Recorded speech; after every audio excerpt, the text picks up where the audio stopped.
పిల్లలు, మనం దానిమ్మ పండు మహిమలు అనే కథను వినబోతున్నాం. ఒకసారి ఒక చిన్న గాడిద ఉండేది. దాని పేరు చిట్టి.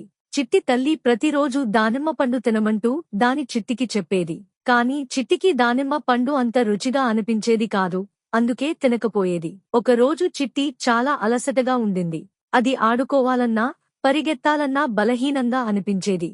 అప్పుడు తల్లి వచ్చి దానిమ్మ పండును తినమంది. దానిమ్మ పండులో ఉండే ఐరన్ నీకు బలం ఇస్తుంది అని చెప్పింది.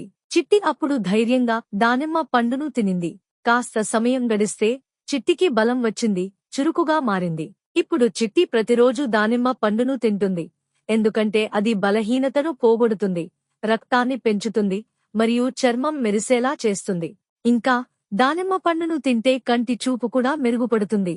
ఇంతేకాదు, మీ గుండెను కూడా సంతోషంగా ఉంచుతుంది. అదే పిల్లలు, దానిమ్మ పండు తినడం వల్ల